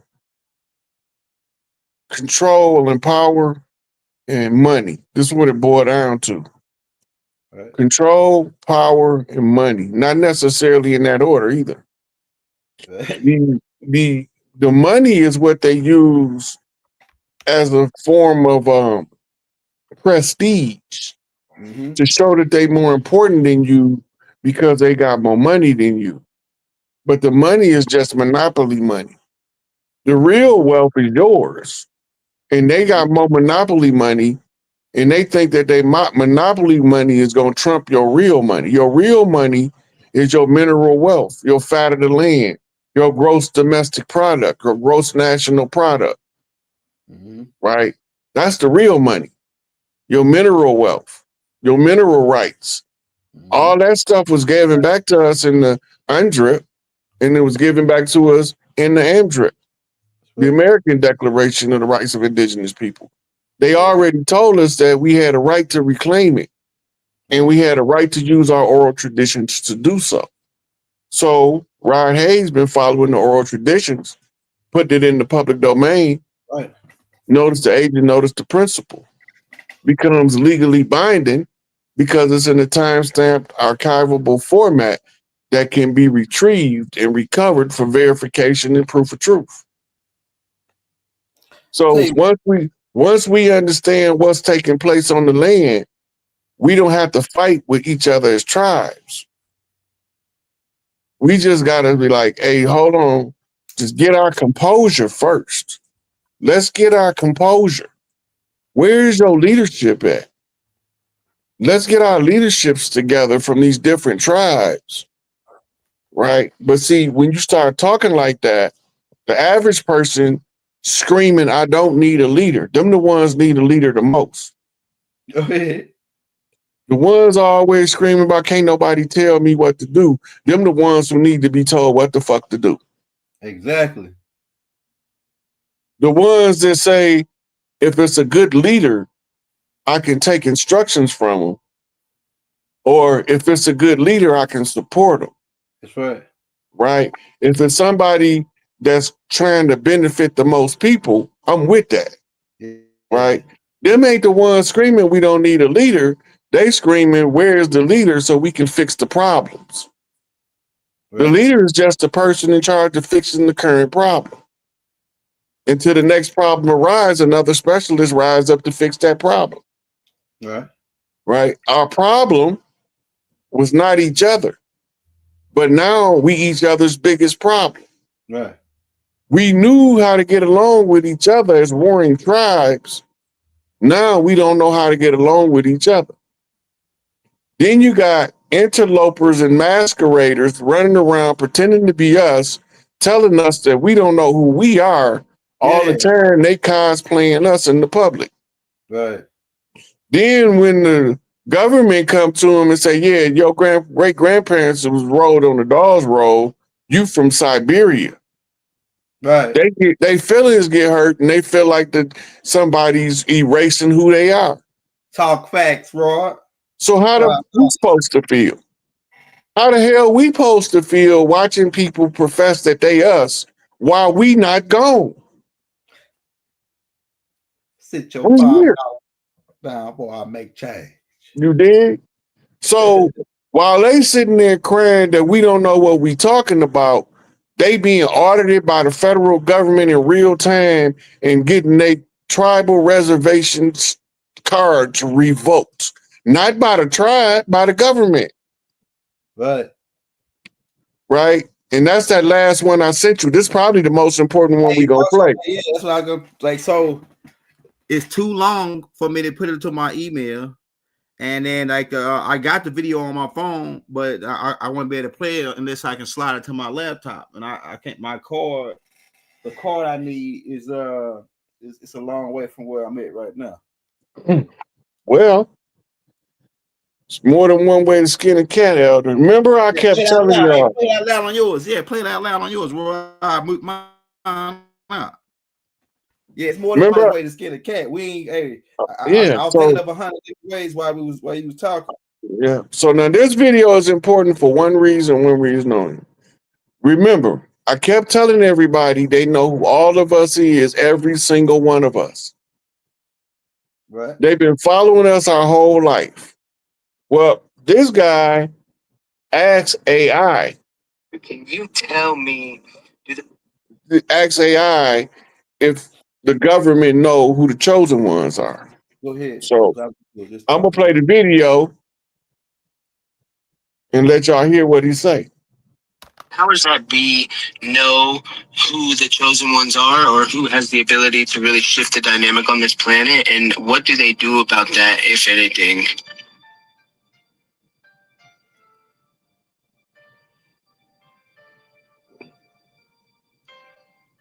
Yes. And this one's heavy because the answer is yes, without question. The powers that be know exactly who the chosen ones are. They've always known. They study birth lines, energy signatures, astrology, genetics, even trauma patterns. They monitor awakenings like heat signatures, because when a chosen one starts to remember, it sends ripples through the matrix. They don't fear armies. They fear one awakened soul who can't be bought, broken, or silenced. So what do they do about it? They target early. They hit with abandonment, abuse, poverty, addiction, shame. Before you even know who you are, they place distractions in your path. Lovers who drain you, jobs that numb you, systems that box you in, and when that fails, they isolate you, make you feel crazy, too much, alone. But here's what they can't touch: the call inside your soul, the codes that activate when you hear truth, the fire that refuses to die even when you've lost everything. They know who you are. That's why they tried to break you before you knew who you were. But you're still here. That's the part they never planned for. That's fire. So ain't no doubt about it. They know who we are. That's a fact. Right. So this brings us to the 3-Eye Atlas. And I sent you a video of a cigar. I wondered, we all hear about Native Americans. Hey, look, for the ones who don't think this is spiritual, this government shutdown is spiritual. You remember back... Ellos están aquí, síguenos para más de tiempos de continuación. Misterios. Ay, Dios mío, se ve enorme. Se está moviendo poquito, ¿lo ves? Sí, sí, y tiene luces. Okay. Ellos están aquí, síguenos para más de tiempos de continuación. Misterios. That's what Inky ships look like. That's his personal ships look like this. Inky ships. I think I talked about it before because tablets. It's a picture of like it's like in the first pages of the OV tablets. They show they like the big cylinder crafts with the lights on the side. It's a picture. Yeah, that's Inky because the cylinder craft represents his masculine potency. Mm-hmm. He a great seducer of women. He blame it on his phallus that he can stroke so good they can't resist coming back for seconds and thirds. Yeah, I can see that. So he created. This is where they get the phallus worship is strictly heterosexual. The phallus worship is worshiping or honoring the individual's potency. So when you have somebody that came from the god men, you ever see him standing there holding his phallus, He black, he supersized red phallus? black. Yeah. Yeah, with his joint Yeah. hanging out like a 15, 16-inch joint hanging out. Yeah. So look, he looked like a midget, and his joint it looked like a giant. Yeah, his joint. Yeah, he's like That means that he's extremely potent with masculine energy. 6'7". So when we get done looking at all this stuff, I don't know if that ship was AI or not, but I wanted people to see what they look like. The ship that Inky ride on with them Black Adam niggas. I call them Black Adam because I can't think of nothing else to call them. But they got them. They got them big old afros. They built like Tookie in his prime, and they tall as hell. They between like 6'8" and up, right?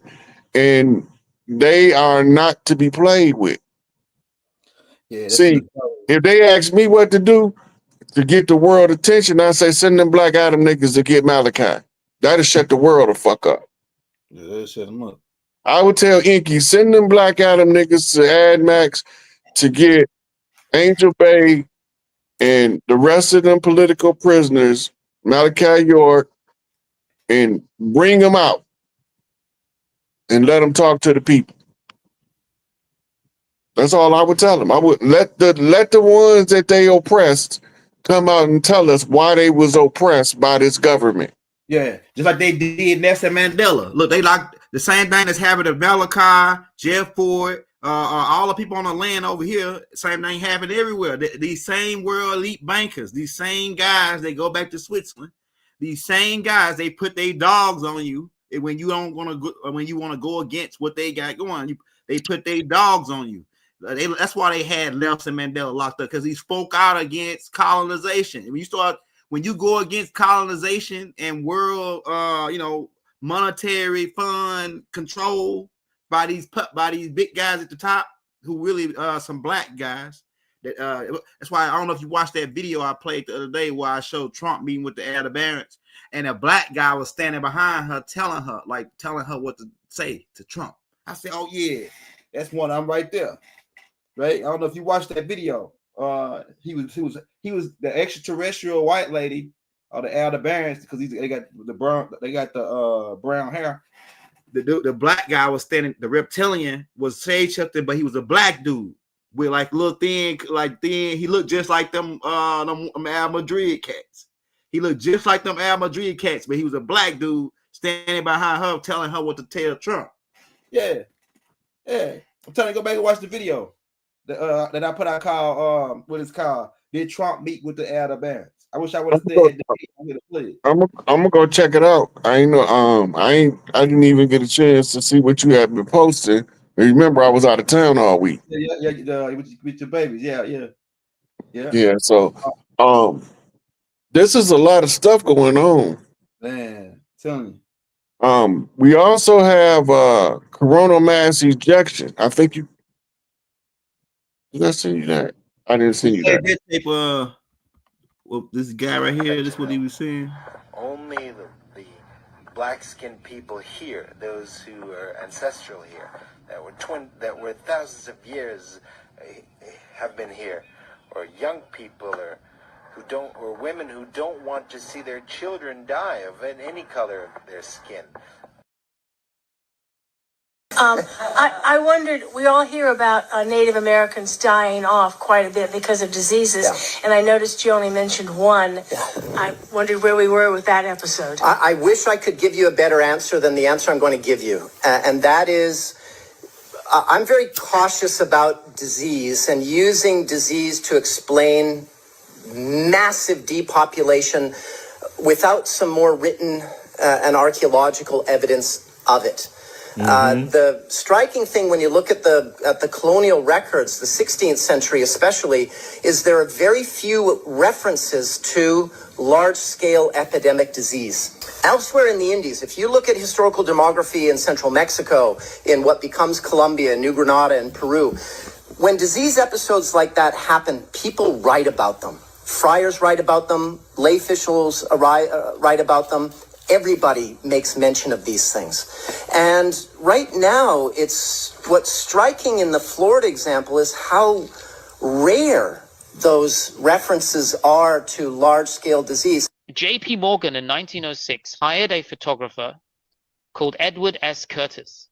He hired him to create a fake narrative of Native Americans. He hired Siberians and some Asians that were working the railroad, and he dressed them in costumes so they were reclassified as indigenous Indians. That's the nail that, or the straw that broke the camel's back. Okay, that first dude was doing the lecture, was telling them that we are the natives. And we know we the natives. Hey, El, can you hold this for 1 second? I gotta run to the door. You hear me? Oh, go ahead, Word. I can roll another clip. I got some more clips to roll. Hold on. I wondered, we all hear about Native American. Pennies are no longer being minted because the cost of minting the pennies is more than the actual value of the penny. This is where it starts, people, and I believe that this type of thing is going to progress quick. We've seen this throughout history. We've seen this with the Roman Empire and multiple other empires. This has happened more times than you would think, and this is a telltale sign that there is a shift in system coming. And it's not just a change that affects the financial world, but any other system that depends on the financial world. So this type of thing will change a lot. We're heading for a cashless society, and this is evident. We have credit cards, we have Apple Pay, we now have where you can swipe your hand over technology and you can pay with your palm print, as we've seen with Amazon One and some other technologies. We are trying to move away from tangible cash to something that's much more digital. This is the implementation of the beast system. The Bible told us in Revelation 13 that no one would be able to buy or sell save that he had the mark. I think that in our finite understanding, we associated that mark with being like a tattoo or being something more tangible, like a literal mark. But I think that it's much more digital in nature, and in fact I believe that John just described it the best way he could. Let me know your thoughts down below. Do you think we'll be seeing a... Why is iridium considered to be a strategic metal? There's not much of it. When you look at the iridium, it's one of the scarcest elements on the planet Earth. I mean, it has a low occurrence of 0.00000. That's 503 parts per million in your Earth's crust. Wow. It's very, very small. Its mechanical properties are perfect to survive, the environment today. Right. For high temperature gasoline burning engines. These higher temperatures and pressures are required to achieve lower emission standards at the tailpipe. So the crucial role of iridium now, in particular, outside of spark plug, is that there is enough supply to come into the market to supply the scale up of the proton exchange membranes, or PEM electrolyzers. These are used to produce green hydrogen. So the upcoming green hydrogen economy. So this will put us the world on a path to lower greenhouse gas emissions. Excellent.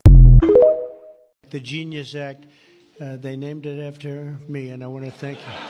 The first crypto bill in U.S. history was just signed into law. President Trump signed the Genius Act, which regulates a kind of cryptocurrency called stablecoins. They're tied to the value of other assets like the dollar or gold, which makes them more stable compared to other crypto like Bitcoin, which is known to be volatile.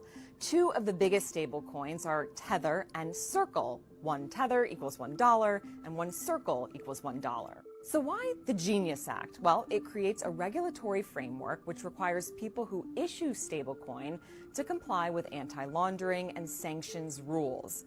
This act likely paves the way for stablecoin to go mainstream and to be used for digital payments. And you'll probably see big Wall Street firms and other non-financial companies embracing it. But skeptics worry the Genius Act doesn't adequately address the risks. One expert tells CNN if the assets backing the stablecoin drop in value, it could cause the equivalent of a bank run. But the Genius Act is now law of the land, with President Trump delivering another boost to the crypto industry. Programming your money in a system where we have the cloud and lots of software and AI, I can make a different set of algorithms and rules for every person in this room.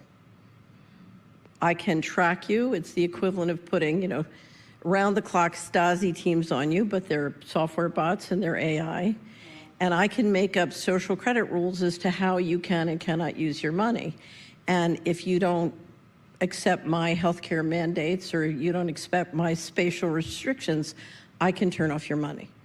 I can tell you where to go. I can tell you how to go. I can have absolute, complete control of your life. And I can do it economically because of an all-digital system. Somebody sent me a message asking me to look into this. So here you go. So I just Googled who was awarded a contract to Homeland Security on June 2nd, 2024. Remember this name in the video that follows. Okay, are you guys private security? Yes, ma'am. You are? Who's your contract with? Strategic Security Corps. Feel free to share and connect the dots.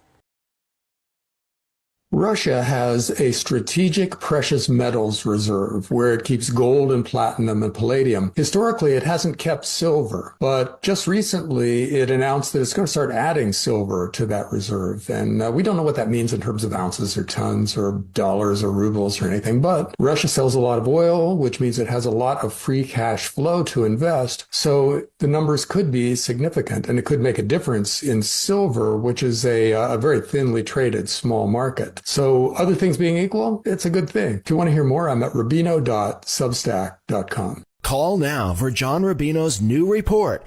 And that's how rich people avoid paying $1 million in taxes. Rich person creates a trust where he, his spouse, and his children are beneficiaries of the trust. The rich person then creates a corporation, but he does not own it directly. Instead, the trust has the ownership. He then runs a business through this corporation and grows it to a $4 million valuation. This growth, by the way, is not taxable because it is unrealized capital gains. He then decides to sell this corporation to a third party for $4 million. However, instead of the trust paying tax on the capital gains, the trust can use the lifetime capital gains exemption of beneficiaries. The lifetime capital gains exemption allows individuals to pay zero taxes on the first $1 million of capital gains. Since there are 4 beneficiaries, this exemption can be multiplied by 4.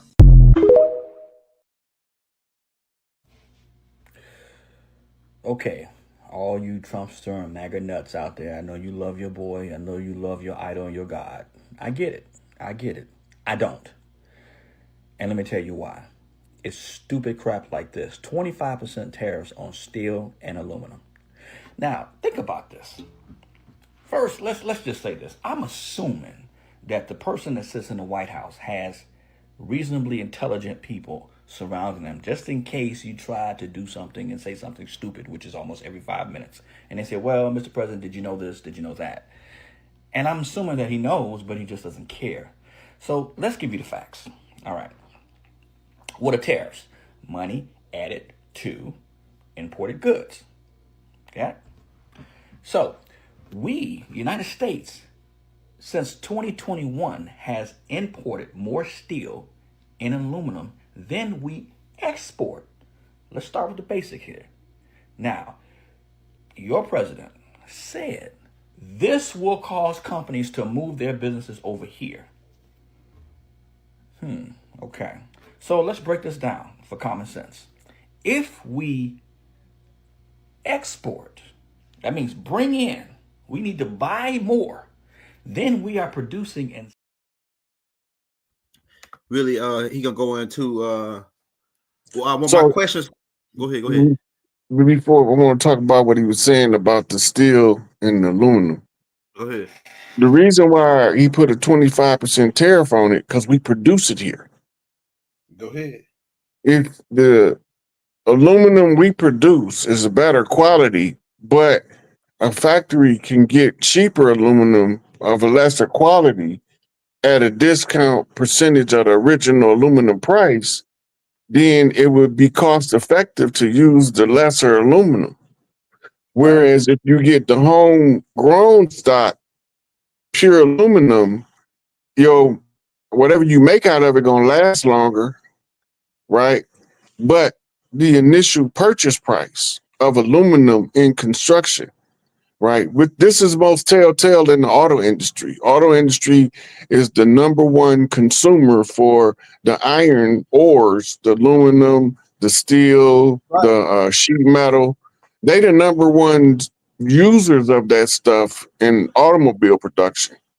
So if you make all of the automobile companies come home and make them have to buy all of their metals at home for their automobiles, it increases the value of the homegrown aluminum, and it keeps you from paying for a lesser quality product at a discount price, because the tariffs is designed to make it equally as cost efficient to buy from home as it is to buy from overseas.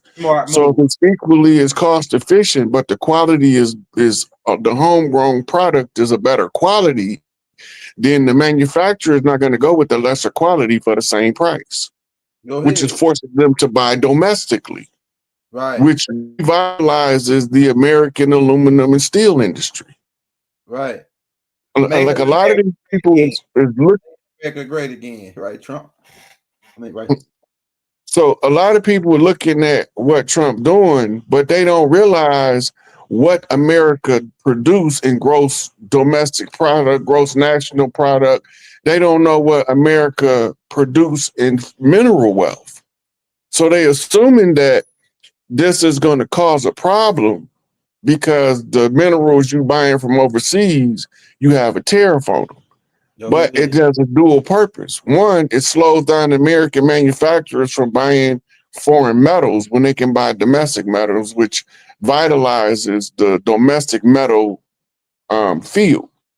The second thing that it does is it prevents the money that would be spent outside of the country from being spent outside of the country, and it keeps it home. Right. If you go to the wealthiest communities in the world, nobody circulate their money in their community more than the Jews. Go ahead. So if it worked for them, it's only common sense that it'll work for us if we use it. Go ahead. The tariffs goal is to get rid of income tax, property taxes, sales taxes. The last time America was operating the government before without it being in debt, right?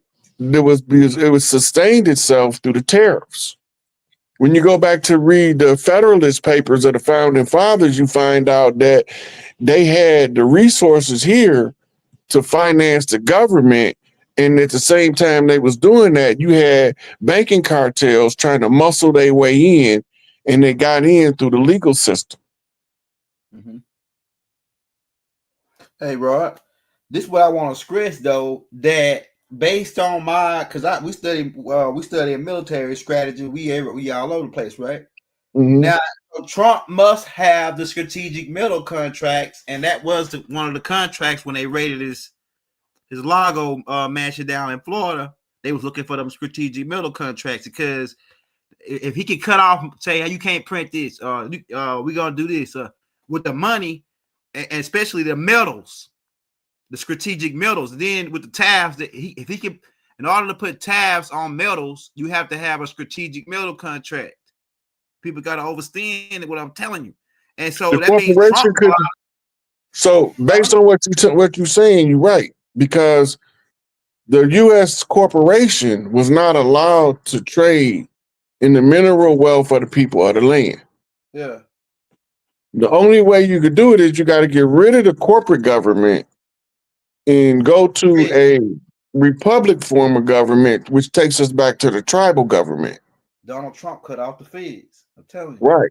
Remember, he stopped them from printing money in 2017, right? And they just printed the last penny, Yeah. right? Reverse the denominations coming down. Yeah. As it was in the beginning, so shall it be in the end. It's a full flip. Yeah. You can see the cut. Like he cut the feds off because he cut the feds off because the feds had control of strategic metal contracts. They were the ones saying, "Oh, you can put a tariff on this. We're gonna do this." They were the No, no, ones no, doing no, all this. no, no, no, no. They didn't have they couldn't do nothing with the metals over here. So I'm just saying they were manipulating like they had control. Let me rephrase Right. it. But the only thing they could do was tax. They could have did tariffs. They were printing.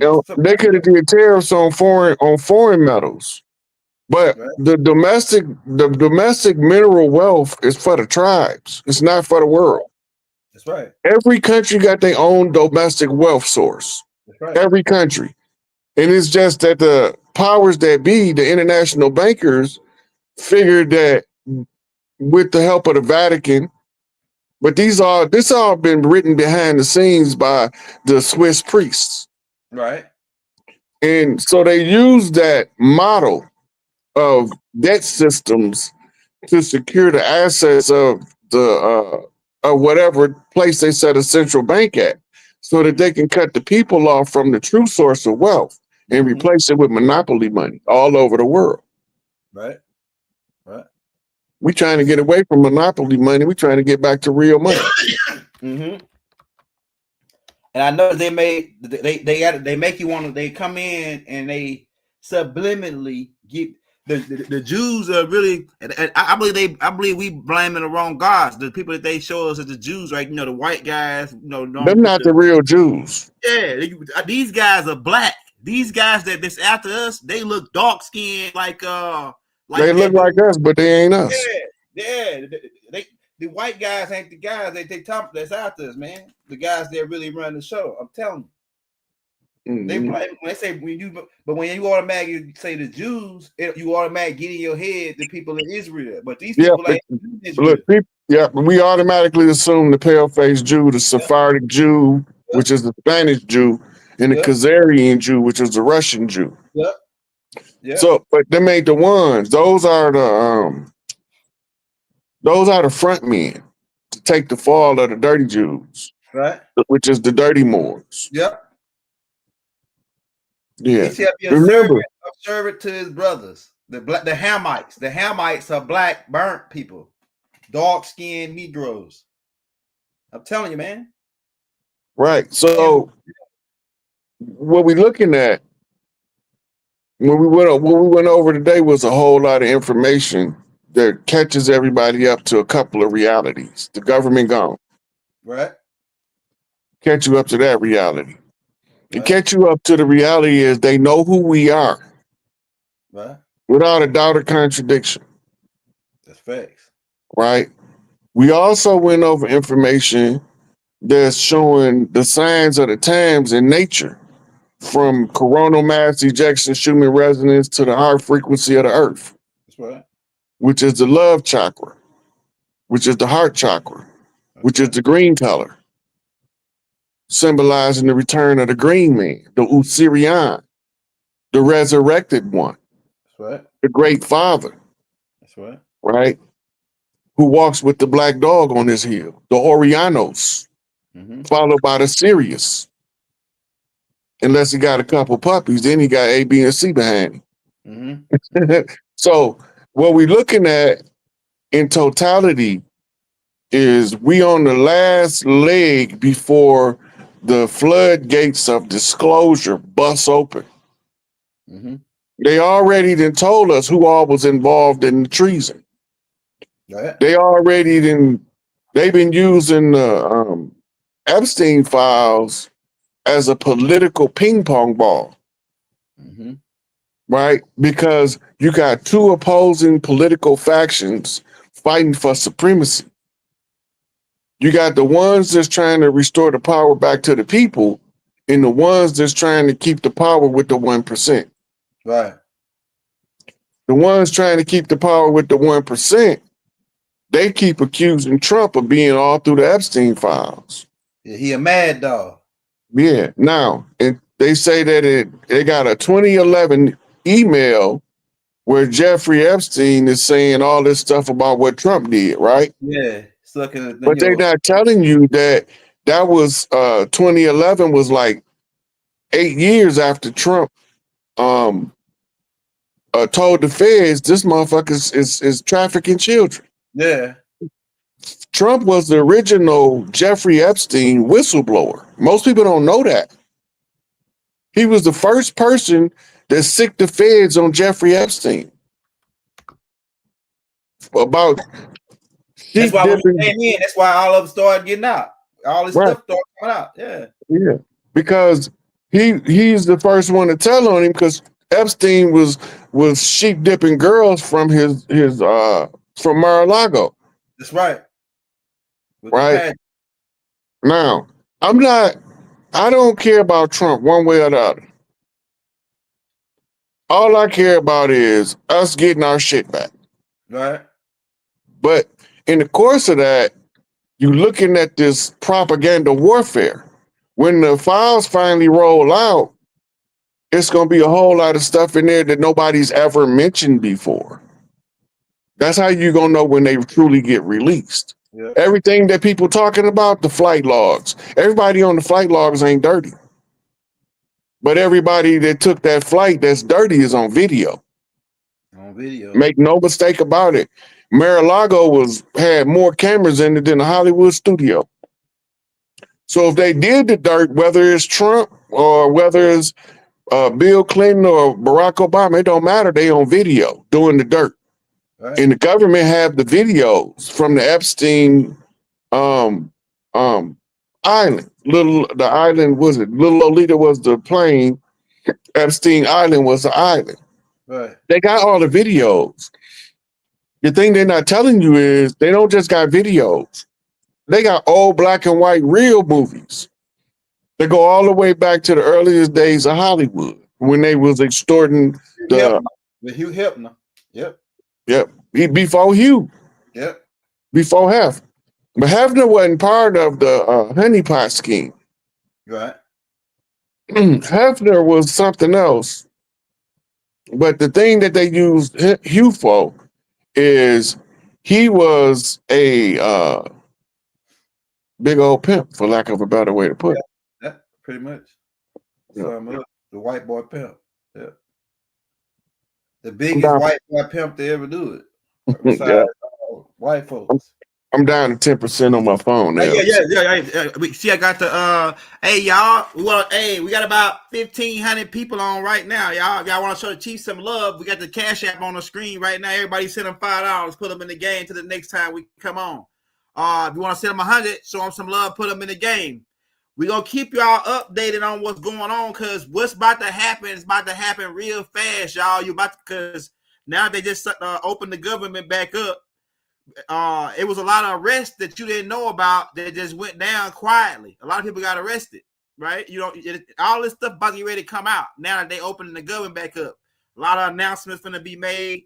A lot of people around the world are ridding the parasites, which were the world bankers, these dark-skinned guys who hide and collect the money funds in Switzerland, right? So everybody's getting rid of these guys and becoming aware of who these guys are around the world. Right, and in all continents, Australia, because remember them clips, Ross sent me clips from Australia where people are aware now, hey man, these guys been hustling us, Africa, everywhere. Everybody's aware of now. So it ain't that new. We roll that beautiful bean footage over here, Young LT. Like I say, you want to show Rod some love, we got that Cash App on the screen. We about to get ready to get up out of here, Rod. You want to say something before we go, Rod? Yeah, it's a country over in Europe that's in full-fledged revolution mode. Yeah. Is that go ahead? I forgot which country it is. But the reason why that's important is because if Trump don't get the military to round these people up, we gonna be doing that. All of the countries, like Nepal, it happened in Nepal a couple weeks ago. Everybody who don't have a character that's doing the same type of work Trump doing to reclaim everything back for the people, That's when the people gonna uprise against that government. But the ones of us that got like Putin, Trump, and other heads of state that's still working with the Earth Alliance, the people don't have to rise up. They have to wake up. It's a difference. But you need those other countries with the people rising up to show you the signs of the times. Shout out to Mr. Rogers Nelson, aka Prince, the Purple Majesty, sign of the times. Right? So we had to go over all this stuff to keep people abreast of what's taking place in real time, because a lot of the signs we miss. The love energy back. Or as the Malachi advertisement one said, the love man is back in love again. Hey,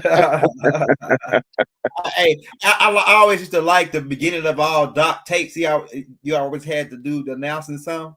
No more time and preachers that don't know how to lead, right? Like all True Light tapes. Yeah, I love the beginning of True Light tapes. I think FaZe even used some of the clips on his music. The beginning of them True Light tapes. Yeah, but that's dope though. Yeah, free Metal Cars New York, man. I think everybody finna get out. It's on because now that it's like we going to that phase. You good you brought that up, because remember there was a civil rights law firm that the White Hats appointed to go to every city council and every state senate, state congress, and give them public notice. Yeah, that's the oral tradition of the tribes they following. But he's telling them in this public notice that over 70% of prisoners in the United States are there unconstitutionally. And he's given all of the seated government officials the opportunity to either draft a bill to remedy the wrong, which would release a lot of people, or they're going to be faced with treasonous arrests. And that's why they did the weed crime where they let all them people out of jail that time. That was one phase of it. Yeah, marijuana not supposed to be a crime. They made the DuPonts did that. Yeah. DuPonts did that, and they used that when we smoke weed. They say we go crazy and rape white ladies. Yeah. But the purpose of it was to get rid of hemp fabric. It wasn't even to get rid of the marijuana. Yeah, it was to get rid of the hemp fabric so that they synthetic fabrics like nylon and polyester can flourish. Right, man. The hemp industry, just like you make denim out of cotton, you was making denim out of hemp. Yeah. Levi Strauss didn't start off with cotton denim. They started off with hemp denim. Right? So a lot of the tribes use hemp where the colonizers wanted to cotton, but we were still making better quality products by focusing on the quality of the product. Right. Yep. Yeah. Bars. So that's all I got, Elder. We can take it on home. We're gonna be back, y'all. We're gonna be back with an update. We're gonna keep y'all updated on the land. Hey, just mark my words. We already went in it, like it seemed like it was just the first, and now it's already the half the month gone already. So we going in a faster time. So everything's speeding up, man. You know, stay tuned. Look alive. Stay alive. We out, y'all. Wadu. Wadu. Never have it been made so clear.